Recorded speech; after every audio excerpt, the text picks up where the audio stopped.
such an exciting event annually in the life of this school. I want to just recognize our board chair, Eric Greenberg, who's here with us today. Those of you who are part of the school community who haven't had a chance to meet him, I hope you'll say hello. I'm Mike Saxenian, I'm head of school. We have a terrific program for this 5th Cecily's workshop. We have presenters from around the country, and we have presenters from right here in our school. Cecily's Advocacy Workshop is an important part of the life of McLean School because it celebrates and supports those things that are central to who we are as a school and what we do as a society, nurturing our students so that they can achieve their full potential. I'd like to share with you a brief excerpt of an email which I received just yesterday. It came from a new second grade parent, a parent whose child started with us this week. My daughter had a terrific day yesterday. Even after an hour of speech, after school, she wanted to do her homework in the car. That has never happened. I was shocked.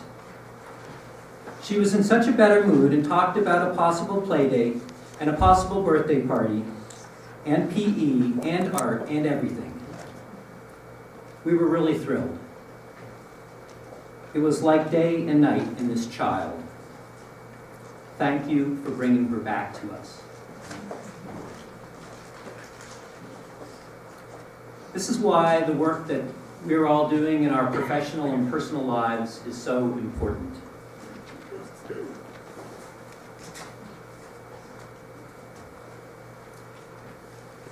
Cecily's Advocacy Workshop is named in the memory of Cecily Cotis Kaufman. Cecily was a devoted McLean School parent, loving advocate, and mother.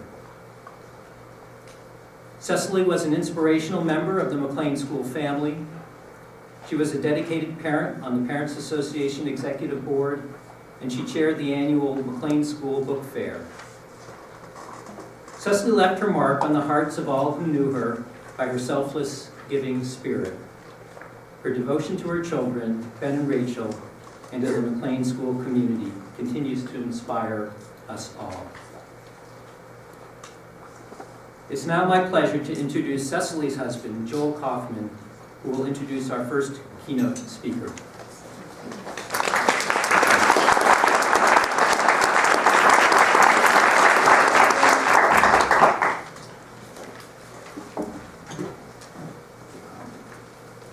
Thanks, Mike. It's really a pleasure for me to be here. I've been to each of the 5 workshops that we've had prior to this. When Cecily passed away 5 years ago, the McLean community came together in a way that I thought was pretty amazing.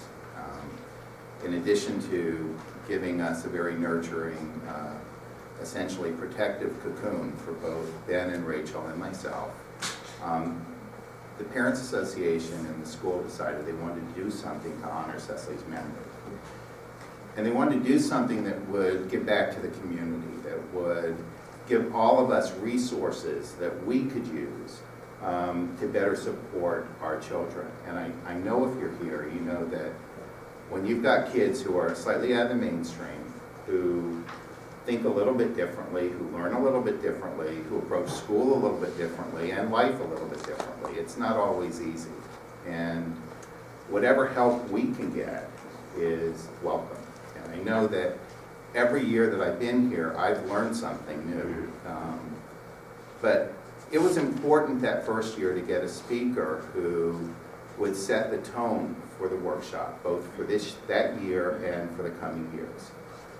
We needed someone who had a local reputation, someone who had a national reputation and following, someone who could entertain and yet inform, and someone who had the personal gravitas that they could extend to this workshop to give the workshop the credibility it needed that first year And for the coming years, because this wasn't a one-off, the idea behind the workshop is that it would be here annually and be an annual resource for all of us. The choice of Bill Stixrud that first year was truly an inspired decision. Bill is the preeminent tester in the DC area.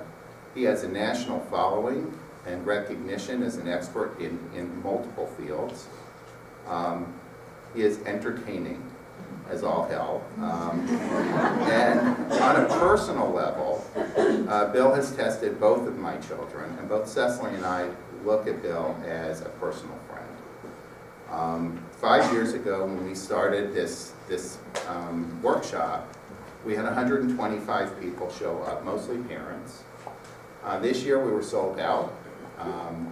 Attending are not only parents, but educators, professionals in the field.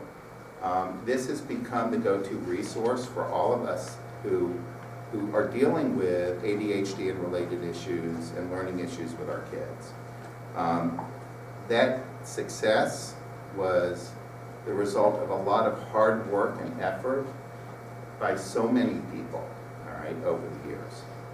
But I honestly believe in no small part that success was because of Bill's presence that first year and giving this workshop the credibility that it deserved. I am so excited to have him here today to talk about a subject that is near and dear to his heart. Please welcome my friend, Bill Stixrud. Thank you, Joel. Is the mic on? Can you hear me? Can you hear me in the back? Okay. I love Cecily Kaufman. I love Joel Kaufman. This guy's a real inspiration to me. I've been thinking the last year that when I started my practice and started lecturing and presenting that I was usually younger than most of the people in the audience. And now 30 years later, I'm usually the oldest guy in the room. And I have people, I had tested a kid. I'm a musician. I play in a rock and roll band. I was showing this 11-year-old kid who's also a musician himself on the guitar. He went out and told his mother in the waiting room that this is the original cool old guy. And just one of my friends, who's a year older than me, has a 5-year-old granddaughter, and recently the granddaughter said, "Grandma, how old are you?" She said 65, and the kid said, "Starting from 1?" So, and you know, over the last 30 years, I've lectured about a lot of different stuff. And I love lecturing about neuropsychological assessment, about learning disabilities, ADHD, executive functioning, motivation, neuropsychology of memory, a bunch of stuff, everything. But this is the topic that I think is the most important. And I'll tell you that, I'll tell you my own story a little bit later, but when I've been appreciative of the effects of stress on our lives for many years, partly my own experience. But in 1998, I was working with this family who had a 13-year-old daughter who was an extremely sensitive and easily stressed, reactive kind of kid who was in a very nurturing elementary program and then went to a public middle school and just started refusing to go to school. And she had this, her parents had contacts at NIH, and they got these very sophisticated, at that time, in this late 90s, workup, and they found out that her cortisol levels, her stress hormone levels, were the lowest in the morning and the highest at night. And it's supposed to be the reverse, which is why this kid couldn't go to sleep at night, she couldn't get up in the morning. And the school's attitude was blah, blah, blah. And this mother that I was working with, she assumed that I knew all this stuff about stress in the brain. And I'm embarrassed to say, as a neuropsychologist, I and most of my colleagues didn't know it. So I started studying this stuff, and I've been lecturing about stress over the last 15 years. And I've felt for a long time that if we really take seriously the effects of stress on our brains and our body and our kids' brains and bodies, we do things differently. So I've got some good news and some bad news. I'm going to start with the bad news. This first part, those of you who watch Saturday Night Live, I'll be kind of a Debbie Downer. So the first point, and this won't be a great surprise to you folks, is that this guy named Edwin Friedman wrote a bunch of stuff in the 80s and 90s, and he said that we live in a chronically anxious and reactive society. And I've always loved this Institute for the Very, Very Nervous. It's always appealed to me. But in any case, he made that point that you think about just how anxious, how fearful, reactive in many ways our whole society is. And he said it's hard to find in an organization, in a family, in a school, in a government, leaders who can serve as what he called a non-anxious, non-fearful presence. And so I'll be coming, when I talk about our role as parents, I'll be coming back to talk about this idea of a non-anxious presence. But you think about just how stressful life is. That across the world now, depression is the leading cause of disability in people from 15 to 44. And antidepressants now are the most commonly prescribed class of medication. And in kids, we see these kind of unprecedented levels of stress, anxiety, mental health problems. That people at NIH did this epidemiological study a couple of years ago, or 4 years ago. And what they found was that 45% of children, of the adolescents, 13 to 18, had a history of anxiety or depression or both. And 40%, if they had one disorder, they had a second or more. And it's looking, and girls are particularly vulnerable because girls after puberty, their risk for depression triples. And women have twice the vulnerability to depression that men do. And it looks like this stuff is getting worse. So any of you know the name Jean Twenge? You may know this name. Jean Twenge is at San Diego State. And have you heard of the MMPI, the Minnesota Multiphasic Personality Disorder? I studied at the University of Minnesota, learned a lot about the MMPI. But the MMPI has been used since 1938. And the MMPI-A, the adolescent version, has been used with high school students and college students since the 1950s. So what Jean Twenge did was she looked at the extent to which people since 1938 endorsed symptoms of anxiety disorders and depression. It's not whether they were diagnosed with it, it's simply whether did they endorse what we now think of as the symptoms for anxiety disorder and depression.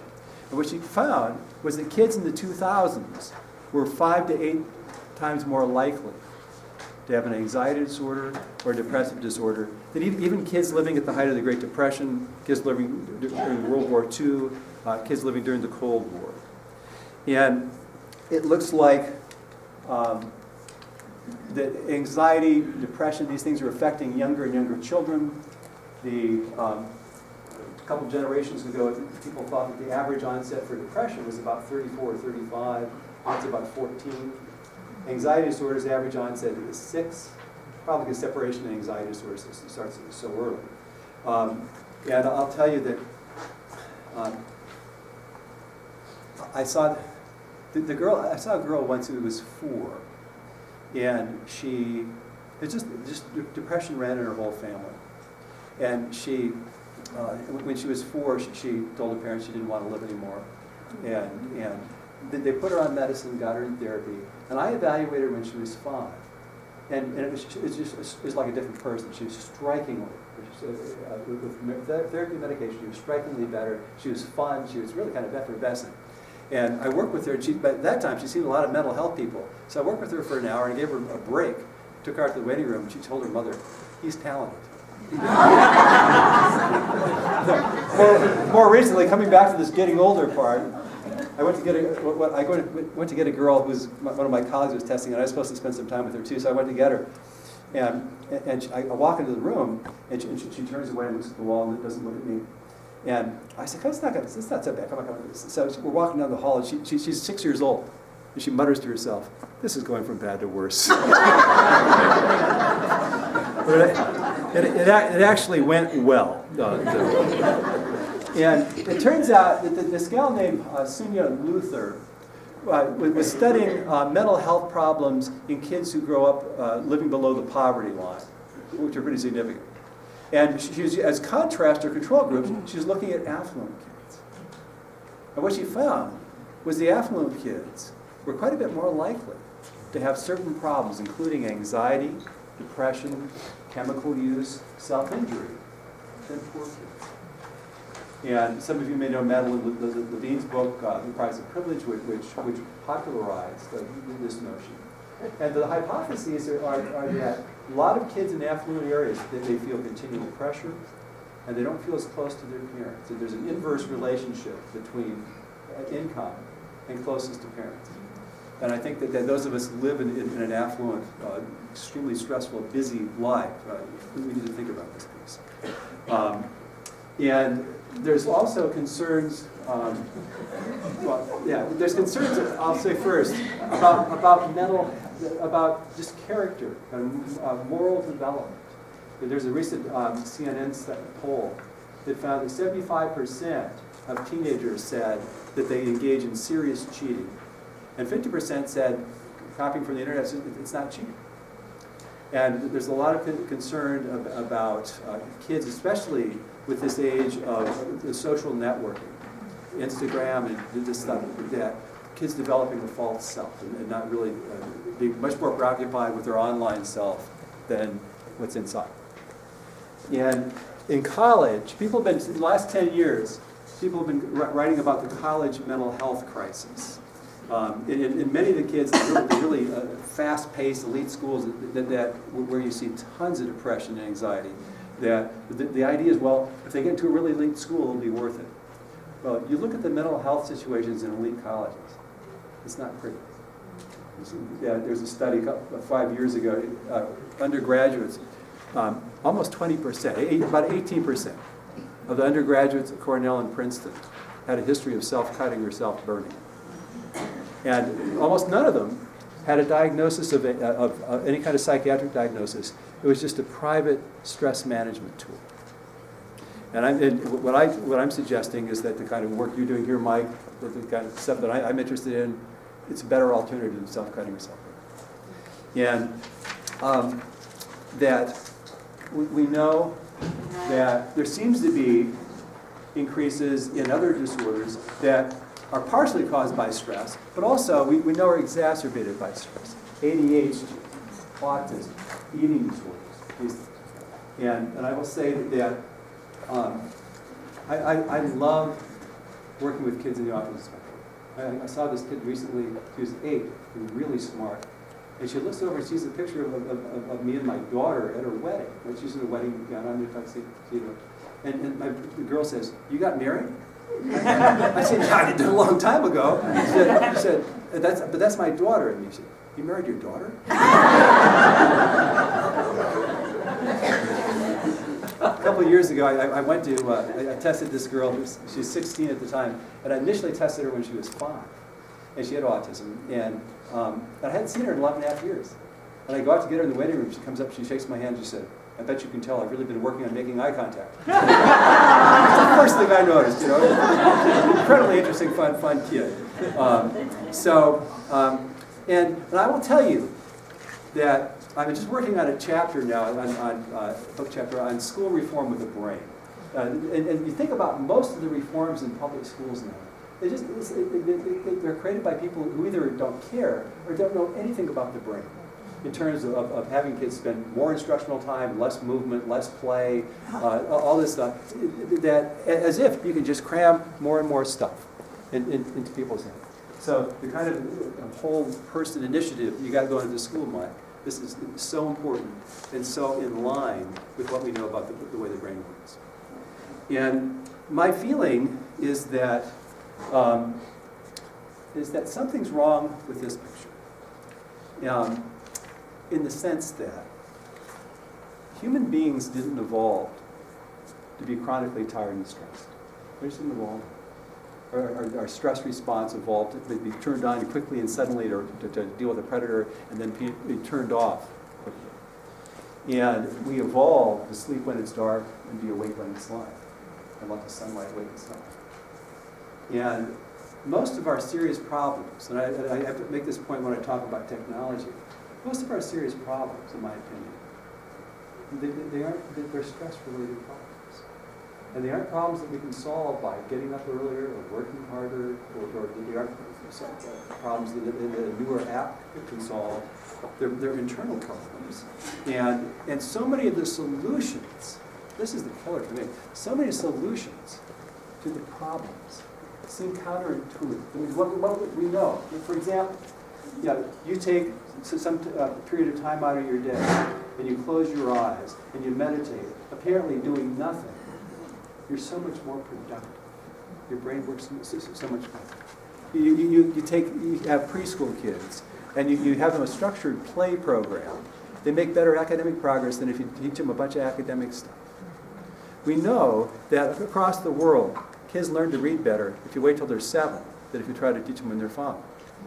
And you think about why is it now that they have to spend all morning on the language arts? When I was in school, we had 3 recesses. And now they're cutting out recess. They aren't even building playgrounds anymore in schools. And it's partly because we're trying to teach 5-year-old stuff. We used to teach 6.5-year-olds, and it just takes them so much longer. So I think that the solutions to most of our problems are not necessarily obvious or intuitive. And the major take-home points is this one. Kids need to be challenged. When I lecture about stress, I'm not saying we have to protect the poor babies from anything difficult or challenging. That's how we grow. That's how we develop. That's how we become resilient. Is by having challenging stuff happen and dealing with it ideally in an environment that's nurturing, that's supportive, and where the adults involved don't make it worse by piling on. And that it's stress and fatigue hugely reduce the efficiency in which the brain works, and that by focusing on reducing stress and fatigue, we will simply have much better educated, much better adjusted children, and that by ourselves, the extent that we move in that direction of becoming non-anxious presence, we'll be able to help our kids move in this direction as well. And so I'm going to take 5 minutes on some of the hypotheses about why contemporary kids seem to be so stressed. And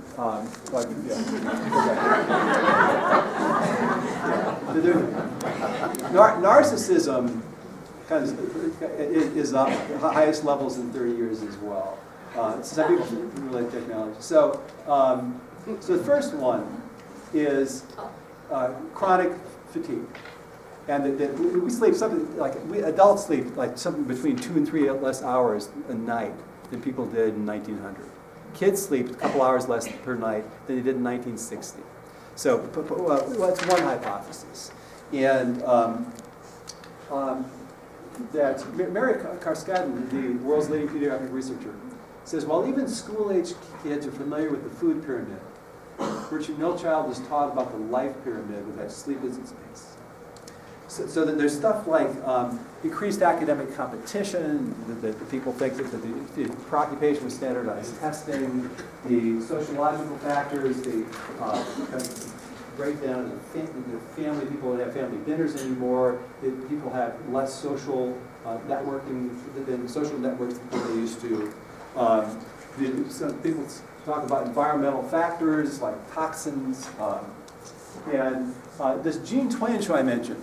Her hypothesis is that in conjunction with this increase in anxiety and depression, what we've seen is, this notion of internal or external locus of control.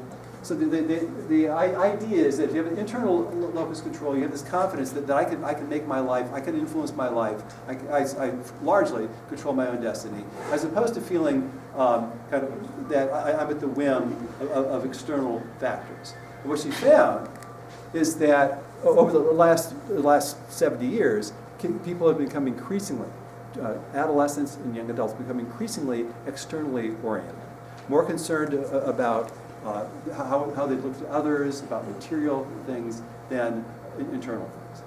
And my friend Ned Johnson and I are working on a book right now on this sense of control for a variety of reasons, because having a strong internal sense of control is extremely beneficial in terms of stress management, develop motivation, and it's an important thing. And I would just also make a couple points about the development of technology, which it starts young. Can you,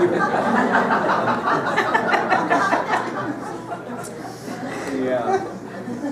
And you know, I lecture now a lot about the effects of technology on kids' development, and it's ironic because I'm a low-tech guy.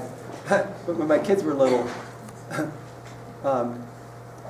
they could watch an hour of TV when my wife and I meditated in the afternoon, and they'd watch like public TV or video, and my son, he must have been probably 5 or so. My daughter was older.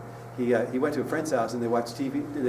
They watched Teenage Mutant Ninja Turtles on the other channel, and he came back and told his sister. He said, "Charles, there's more than one channel on the TV." But in any case, here's one of the hypotheses about why are we so stressed is technology. Technology creates more work. I remember going to the Farmers Museum in Upper State New York with my kids. We went to the Baseball Hall of Fame and spent some time just killing time at the Farmers Museum. And they had all these exhibits of things that were developed on farms, including the steam iron. And I was just struck by the fact that every single exhibit, the caption said, it was widely anticipated that this new invention would save people work. But it actually ended up creating more work. The steam iron, before the advent of the steam iron, it was so hard to iron that people do it once a month. Once it made it easier, people started to iron once a week. And so that they started to iron much more. And we work extremely long hours despite all the time-saving devices we have. Would anybody disagree that technology makes life go faster? And listen to this. In 1973, I was in graduate school, I was reading this book on the increased causes of nervousness in America in 1887. 1887. And you know what they were? The hypothesized causes? The railroad, Western Union, pocket watch. These technological advances that made you more aware of time. And before the pocket watch, you'd say, I'll meet you sometime Thursday afternoon. And with the pocket watch, I'm 5 minutes late. And so it makes life go faster, creates more work,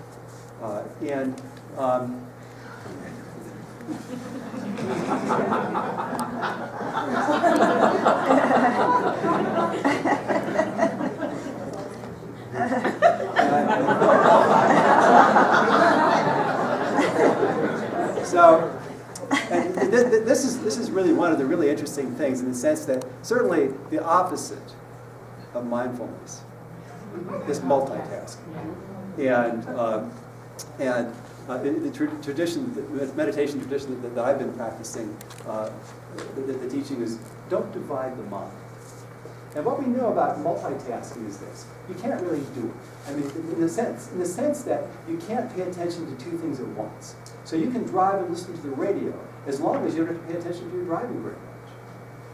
Or kids can have background music while they're studying, but they can focus on their study. But if they're listening to music, then they're just going back and forth. And what most multitasking is simply going back and forth. And the interesting thing is that when you do that, you do tasks much more inefficiently in the sense that you make more mistakes. And every shift, it takes twice as long to get started again. And here's kind of the kicker. The adolescents and young adults who say, I'm a really good multitasker. When you test them, they're the worst. They're terrible at it. We know that multitasking raises stress levels. It makes life go faster, and it makes life more stressful. And I'll just say the last thing about technology and sleep.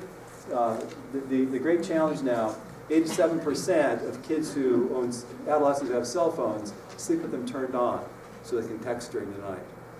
And so the level of sleep deprivation is quite challenging.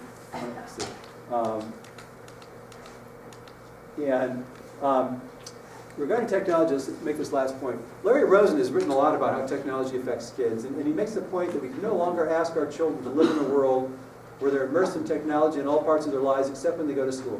We must rewire education or risk losing this generation of media-immersed, tech-savvy kids. And Rosen makes the same point. The kids love to multitask. They're bored if they do one thing at a time. We just have to let them do it. And I think here's the great challenge. When you look at the effects on the physiology, on your psychology of doing it, it might be a better way than simply saying, they like to do it, we just got to let them do it. And because technology use is an independent risk factor for all kinds of physical and mental health problems. So that the more technology people use, the more risk they are for psychological problems, attention problems, behavioral problems, and emotional problems. And I asked Larry Rosen, who's this guy at one of the University of California colleges, who has done a lot of this research. I asked him about a year ago, I said, is this causative? And maybe it's just a correlation. Maybe the fattest kids just play video games more. He said, we've controlled for so many variables, it looks like it's causative, in the sense that technology is independent of risk factor. So let me make a couple points about the developing brain. The things that we'll be most focused on here is the prefrontal cortex. How many know the prefrontal cortex? It's pretty popular these days. The executive part of the brain, which continues to develop well into your late 20s, and parts of it well into your 30s. And you see, this is, oh my God, it's one of the most useful things I've ever learned. Because so many of these kids who are struggling when they're 5, when they're 10, when they're 15, when they're 18, they can really do so well as their prefrontal cortex matures. But there's a kid who went here for I think through eighth grade, who had a lot of learning problems, a lot of memory problems, and is just doing fantastic as a young adult. He did well in college, and he had the best test response I've ever heard in 30 years. I asked him when he was 5, what's a cow? And he said, I can't believe you don't know that.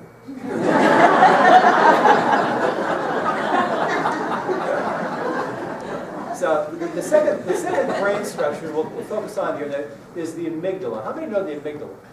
Yeah. So the amygdala, the way I think about it, the way I talk to kids about it, is a threat detector. I mean, the amygdala is sensitive to the emotional context of your experience, and it's particularly sensitive to anything that could be potentially threatening. So if you're seeing pictures of facial expressions, and you slip in a picture of somebody who's angry or frightened, and even for a millisecond, 10 milliseconds, so you aren't consciously aware you see it, your amygdala reacts. Your amygdala is sensitive. And most of the kids, I'd say half the kids I see, come out of the womb with amygdalas that are extremely sensitive and reactive.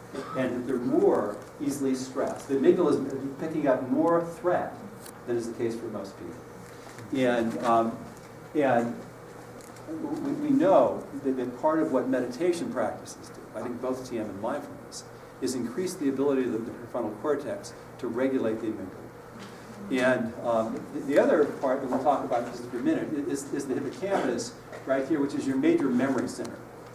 And I'll say a couple things about brain development, which, again, just the purple is the most developed. And you can see, so the green, this is very immature at age 5. You see by 20, it's much more purple. And you keep going to mid to late 20s, and it gets more and more mature. And here's what I want to say about the developing brain. The developing brain, particularly after puberty, is so powerful. You think about, I mean, most of the great art in the world has been created by people under 25. And at 25, if you don't have ADHD, the cognitive part of your prefrontal cortex tends to be mature at 25. That's when you can rent a car. And the actuaries knew that, kind of predicted this stuff, I read this interview with Bob Dylan a couple years ago, and they're asking about stuff that he wrote when he was 19, 20, 21, and he started quoting this stuff, and he said, where did this come from? They're saying, can you still do this? He said, are you kidding me? Where did this come from? And it came from the adolescent brain. And it turns out, listen to this, it turns out that Neanderthals didn't have adolescence. That Neanderthals, they look at their dental records and stuff, that they're fully mature by the time they're 10 or 11. Which I think is why humans basically, we survived and they didn't, because the adolescents, who after puberty are programmed to seek out novelty and stimulating things and go explore new environments. That gives us an adaptive advantage. So the teenage brain is powerful, it's adaptive, and it's also vulnerable. That if you give a rat, you give adolescent rats the same prescribed amount of alcohol as an adult, the adolescent rat will develop twice the number of receptors for alcohol as the adult will. And that's one of the ways that addictions develop. It's one of the reasons that most addictions develop in adolescence. Because the brain is so sensitive, it's developing, it's extra sensitive to chemicals, including stress chemicals, including alcohol, drugs, that kind of stuff. I'm going to say, I'm almost done with the Debbie Downer part. So, the next part is what is stress and why is it such a big deal? So,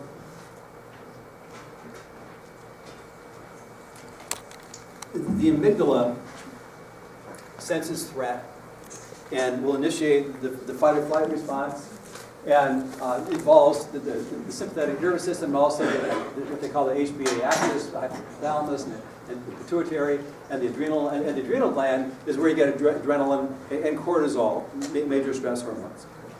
And what we want is, well, as it turns out, when I talk about technology, I make the point that many people who are writing about kids and technology are saying their brains are completely different. Now they've been rewired by technology. And there's truth to the fact that your brain makes new connections depending on how you use it. But it's also true that the deeper part of our brains that need rest, that our amygdala hasn't changed. I mean, it hasn't changed the last 50 years. It hasn't evolved that fast. So that our brains are pretty much the way they were 10,000 years ago when we were encountering saber-toothed tigers. And what makes life stressful are these four things that Sonia Lupien summarizes with the acronym NUTS. Novelty, predictability, a sense of threat, and a low sense of control. And in many ways, this low sense of control seems to be the kicker. And you think about the things, new situations you don't know what's going to happen. Remember evaluating this kid. Well, actually, I just did an interview with him because the parents, he was happy in elementary school, but another one of these kids that went to a public middle school and started refusing to go. So I thought maybe he had a learning disability, ADHD, maybe he's depressed. And so I said to him, so tell me, I just talked to the kid, I said, tell me about your typical school day. And he said, well, he told me, it's like, I have this class and the teachers, and three of his teachers were Mrs. Grimm, Mrs. Wacker, and Mrs. Mangle. One of the great accidents, you know. And here's the deal, that our stress response was meant to be turned off quickly. So the idea is we evolved to face a predator, that our stress hormones can go through the roof so that we can run, we can fight, we can play dead for a long time. And then, when it's over, our stress hormones, in animals, stress hormones normalize in 45 minutes. Now, in adult life, we have situations like this.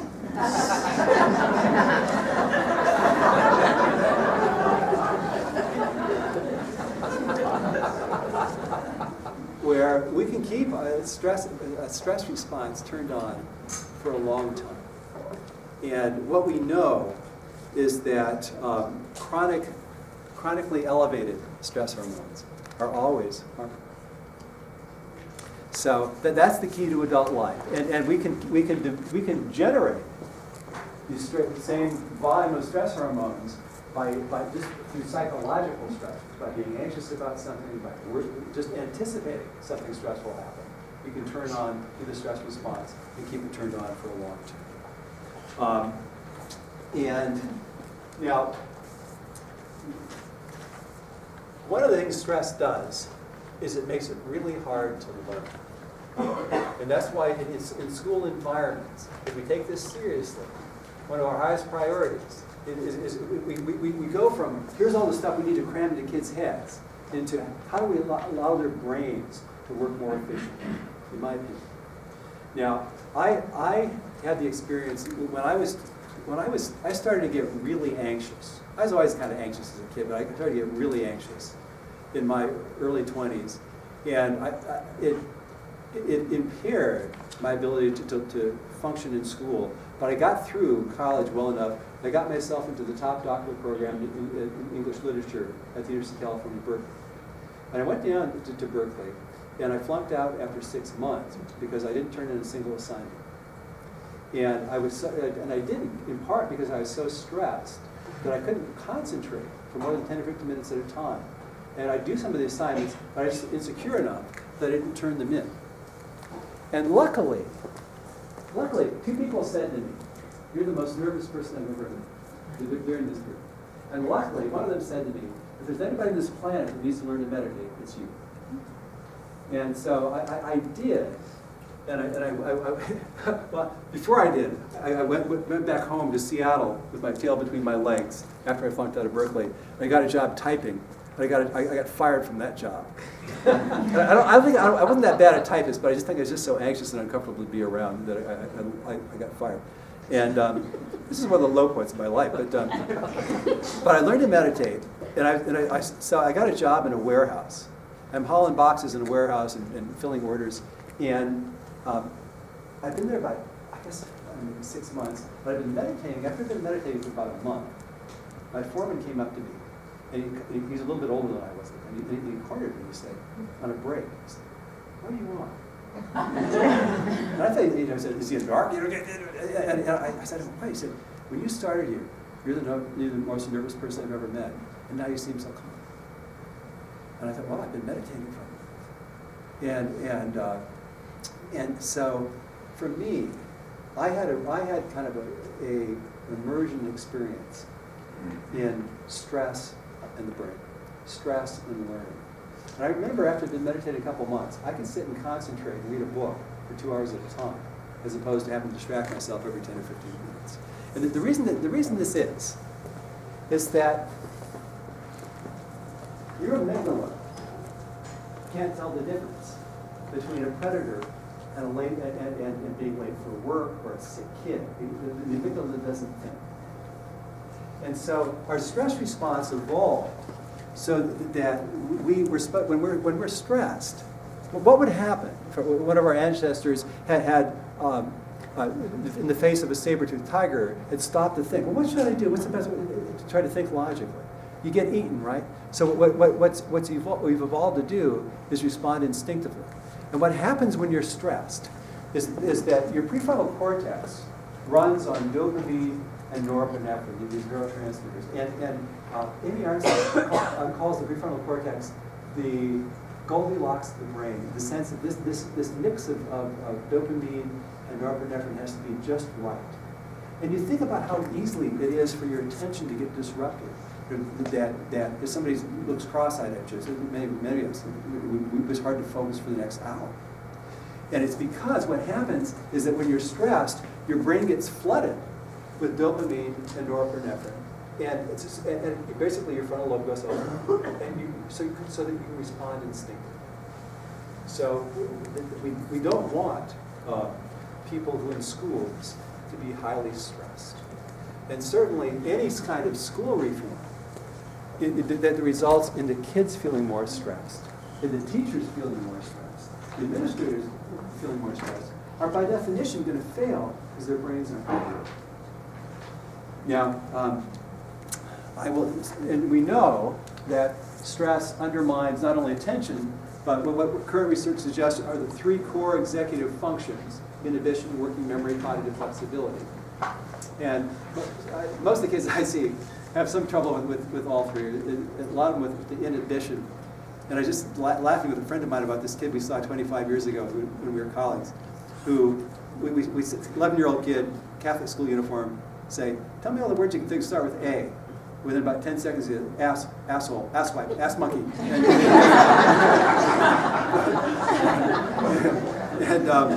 So we know that it has terrible effect on attention, executive functions, memory, everything related to learning. And that's my pal Berkeley story. And for mental health, if you're an adolescent or an adult and you have anxiety or depression, and you get an fMRI scan of your brain activation, what shows up most consistently is a hyperactive amygdala. And that all the mental health, any kind of mental health problem you can think of, whether it's anxiety, depression, chemical use, eating disorders, these are all highly stress related. And they all involve disruption of the stress response. And we know that stress is a major factor in the onset of anxiety, depression, substance use, substance abuse, these kind of things. And that and also a major contributor to sleep deprivation. And one of the constructs that I've been thinking about a lot lately is that the idea of stress tolerance, of being able to tolerate stressful situations. Because again, if we think about, it's not that we want kids to be protected from all manner of stress and danger. In fact, we wanted this famous study that Michael Meany, this world-class genius, separated rat pups from their mothers for 50 minutes a day. And when they came back to their mothers, it's stressful for everybody, but the mother would lick and groom these rats until their stress hormones level normalized, till the mother's stress hormones normalized. And they did this for a few weeks. And the rats who had that experience, as adults, the researchers described them as California laid-back rats, because nothing could stress them. And as opposed to rats who were separated for 2 hours a day, where it was just so ridiculously stressful and overwhelming that when they came back to the mothers ignored them. And so the mothers became basket cases, and as adults, they were just chronically, anything would stress them. So it's not that we want to protect kids. What we want to do is increase their ability to function well in stressful situations. And part of that is by helping to normalize their stress response. And when I say that, an efficient stress response means when you got something really stressful, you're being held up, you want to respond instinctively. You want a dramatic spike in your stress hormones. And when it's done, you want to normalize. You want to normalize. And so now, that's the end of the bad news. Good news. I'm going to talk about meditation.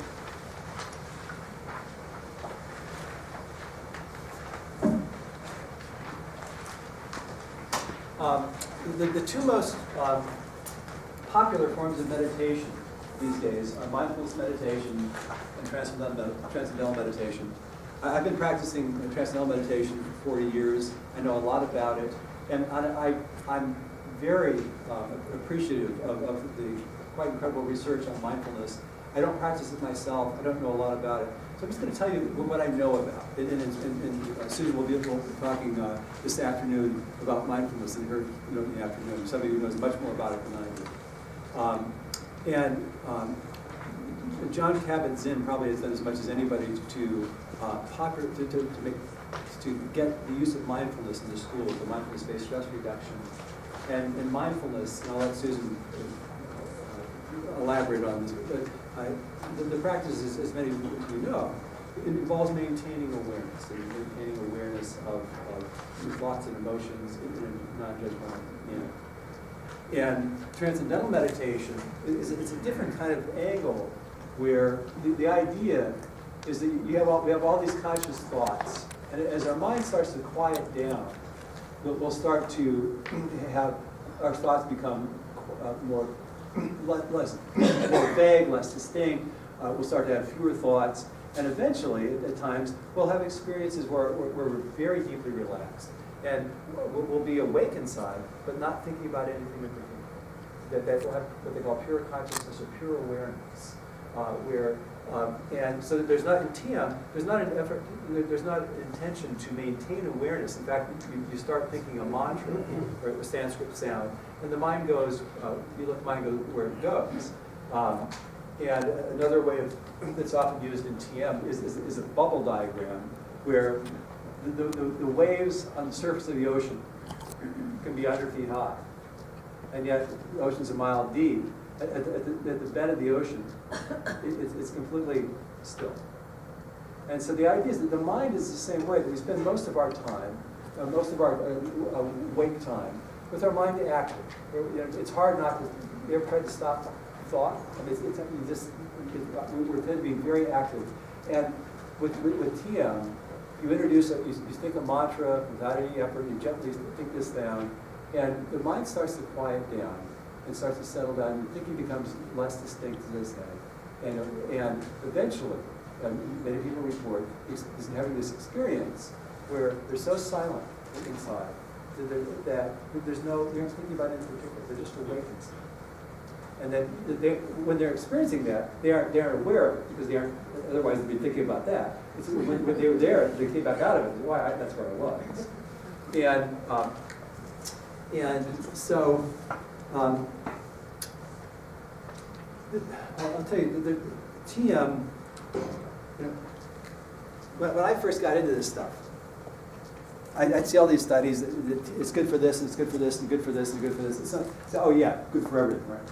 And then what struck me was getting more sleep is good for everything. I mean, you can't find a single thing that's sleeping that doesn't improve. And it's the same way in many ways with meditation. This experience of deeply quieting your mind, and because in many ways the mind and the body are the same thing, your mind gets very deeply relaxed. Or your body gets very deeply relaxed as your mind gets more settled.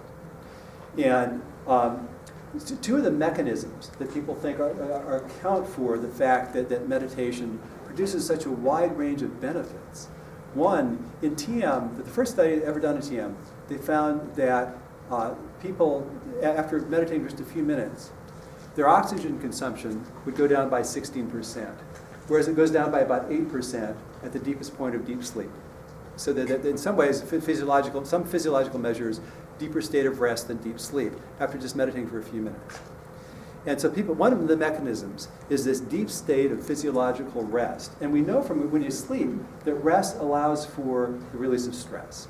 And we know that in meditation, you get not only this deep rest, but then you see, so that TM compares to just sitting with your eyes closed, much greater skin resistance, respiration rate goes down, plasma elastin goes down, and cortisol level goes down quite dramatically in the practice of meditation.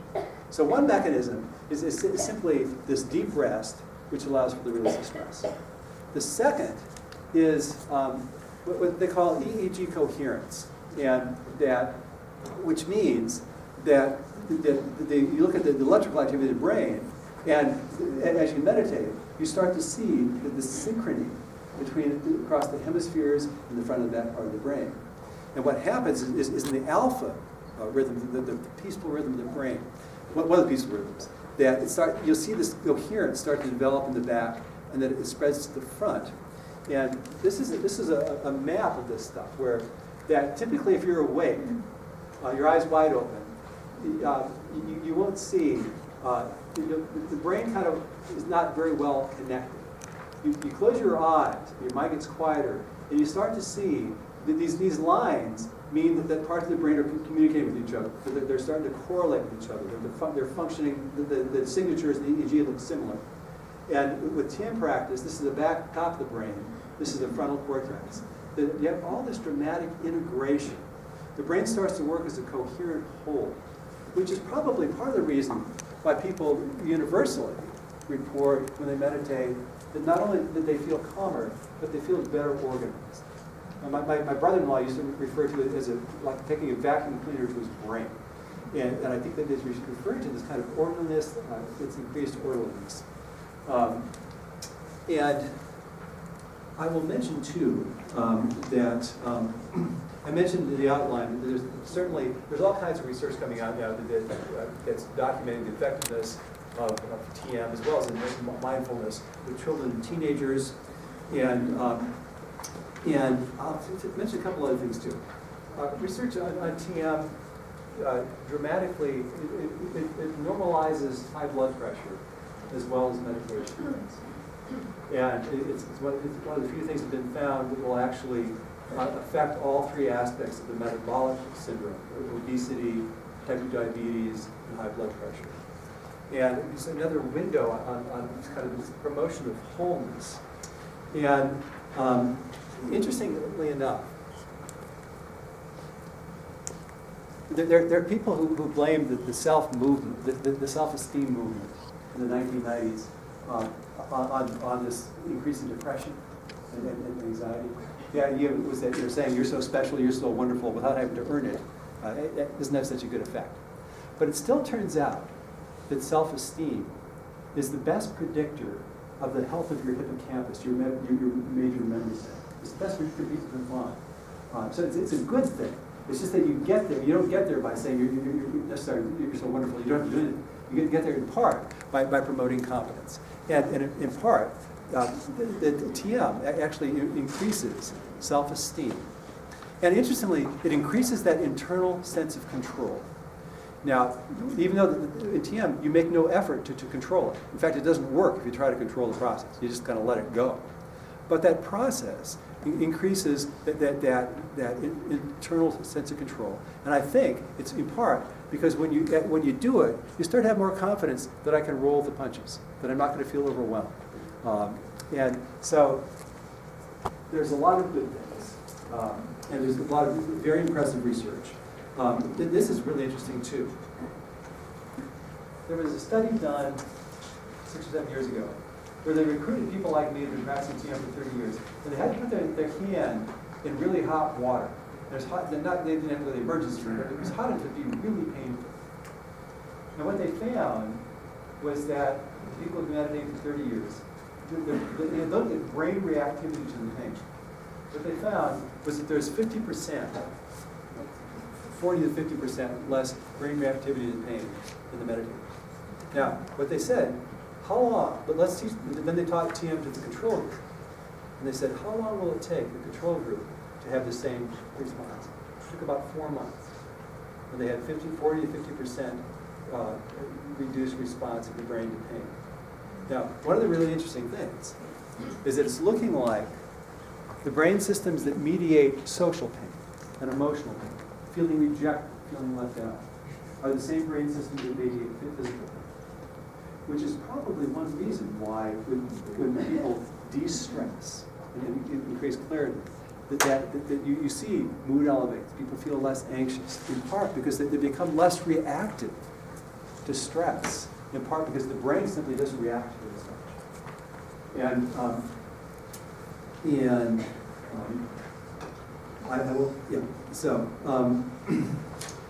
I saw this kid, I tested this kid a couple of times. He was probably about 15 now. And when he was 12, I met with him in my office, and his therapist, Bonnie Zucker, was one of the great anxiety, cognitive behavioral therapy for anxiety people in our country. She and I met with this kid, and he cried most of the time. And he was just kind of torturing himself with all the things he didn't do, this and that. And I talked to him about doing something that would normalize your stress response. Because right now, I said, you're one of these kids. I talked to him about the amygdala, and I said, if you, and I likened it to a smoke alarm. I said, you could be an engineer, and you could program the smoke alarm and be so sensitive that you could light a match in the basement and it would go off. Or you could program it to be so insensitive that then the whole room would have to be filled with smoke and fun. I said, you got a match in the basement kind of amygdala. And I said, yeah, there's practices that will allow you to train your amygdala to be less reactive your brain will less respond less to pain. And so he actually learned to meditate, learned TM. And I talked to his mother 6 months later into a new school year, towards the end of the next school year. And she says, God, he's just, how embarrassing is that?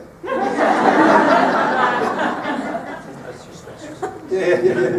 It's my son. I don't know what we're talking about. But, so in any case, what was he saying? Oh yeah. So in any case, I talked to his mom 6 months later, and she's saying, God, he just had such a great year. He's just doing really well. He seems to be happy. And I said, did he learn TM? I couldn't remember. Did he learn TM? She said, yeah. He does it regularly. I said, did there's any connection? Maybe. Yeah, there probably was. I will just tell you that just on TM, you see all these cognitive benefits like learning, school performance, faster processing speed, nonverbal intelligence, executive functions, creativity, all these mental health effects. Very effective in trait anxiety. People just tend to be anxious generally, reduction in trait anxiety. You see the improvements in mood, sleep, anger regulation, school behavior, attendance, dramatically reduced teacher burnout in a recent study. Very effective in treating substance abuse, peace, compassion, moral reasoning. Really nice, there's some very promising new stuff on kids with autism. And my colleague, David Black, who works with me, and then he's also an autism researcher at NIMH, and Norman Rosenthal, the guy who figured out seasonal affective disorder, they did case studies on 6 kids with autism, adolescents, young adults, who were practicing TM, and were so struck by the consistency of the positive reports that they're launching a study at Ibmont School this year. And I'm going to tell you just a minute about a couple studies I did on ADHD. And the first study we did, there's a kid who was also on the spectrum. And after meditating for 3 months, this kid went from not making eye contact. He still was socially off, but he went from that eye contact, going to the school principal and talking about getting more social activities. And then we went, the first study we did was with the Chelsea School. And then we moved over to Kingsbury and did a second study, more EEG study in Kingsbury. And there was a kid there who didn't want to be part of the study because her parents meditated. She separated and didn't want to do that. But when the other kids started doing it with Kingsbury, she decided to do it. And she was on literally 5 or 6 psychiatric medications. She said, I'll meditate. Take me off the medication. And they did. And the teacher at the end of the year said she'd never seen her better. She's actually a successful college student now. And I'm not saying that if people do any kind of meditation, they're never going to be meditated. I'm not saying that at all. But I am saying that we see really good results. And I just got this email, this friend of mine sent me this email, that her son, who's a college freshman, sent this email to a friend of his mother's. And he just said it helps him in so many different ways. It calms his nerves. The little small details. Perform academically, look better on tests. It's not just a performance booster. Frequent use of it across a few days helps me feel a lasting sense of peace. Any child who learned to do it and should learn to do it. It calms me. That stress reduction structures me. That's that increased organization in the brain. It makes me more agreeable, which is his mother was real happy about. And just our own study, we did a pilot study on kids with ADHD, TM, and found 50% reduction in anxiety, and teacher reported improvements on all these executive functions. The second study is kind of interesting. We did this study where we looked at EEG in kids with ADHD practicing TM. And we looked at their theta-beta ratio. And those of you who know neurofeedback, the main marker for ADHD neurologically is you have too much theta and not enough beta brain waves. And TM normalized, they largely normalized the theta-beta ratio. And we had this one kid in the first study where we interviewed all the kids and we said, at the end of the study, we said, well, what did you experience in meditation? And they all said, I'm less stressed, I can concentrate better. This one kid who's wildly impulsive said, Yeah, before I started meditating, if I was walking in the hall and somebody bumped me, I just turn around and hit them. Now I've been meditating. If somebody bumps me in the hall, I stop and think, should I hit him or not?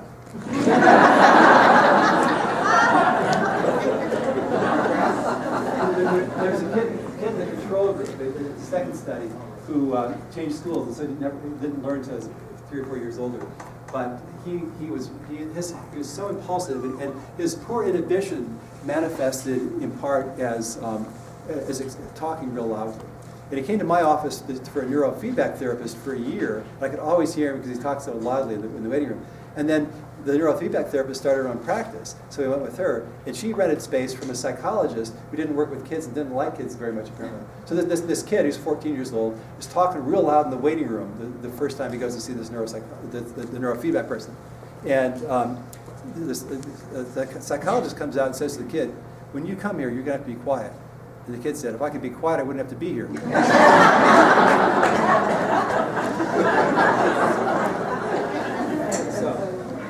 I rest my case about meditation being a valuable thing, and particularly in this day and age where kids have so little time looking within. Their attention is constantly on screens. We're just, the last 10 years, people have been discovering this new brain network. It's not new, but the new discovery called the default mode network of the brain, which is what's happening in your brain when you aren't focused on it. And it seems to be really important for developing a sense of self, for mental health, and you activate it by looking with it. And so this is really important stuff. I was going to show you a video, but I just got a couple more minutes here. So let me just say, I want to take your questions. Let me just say, the next part of this, this David Lynch Quiet Time program in San Francisco schools. It's really cool. I visited kids who do meditation, or kids who don't, parents don't want to meditate, but they'll read or do something quietly for 15 minutes twice a day. And I went to visit these hard-hit inner-city schools. I went to see one of them where they've been meditating for 3 years. And the vice principal gave me a tour, walking down the hall, and she said that before we started this program, when we passed the counselor's office, there would have been 30 kids lined up outside the counselor's office who got kicked out of class. We were told to go down to the counselor. So you sit down a single kid.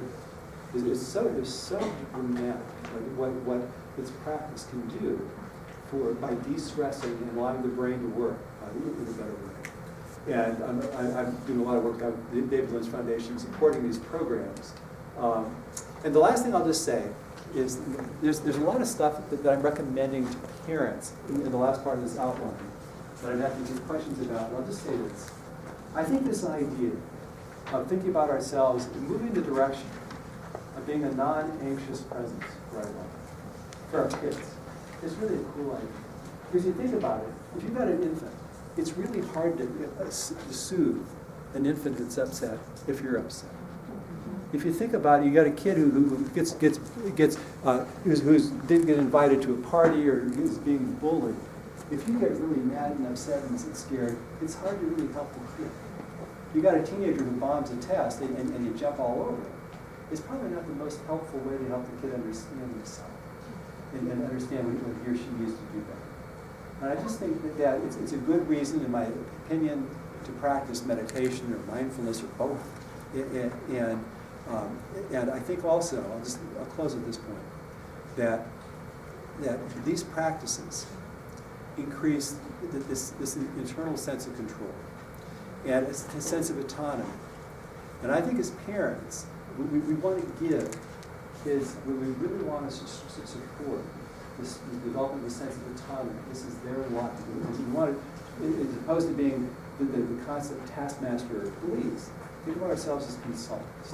We set limits, but also as they get older, we want to think about letting kids make their own decisions, require them to make their own decisions, paying attention to what's important to them, in part because when you have a strong sense of control, you're not as stressed. You develop internal motivation, and you're healthy. So I will just close there. Thank you very much.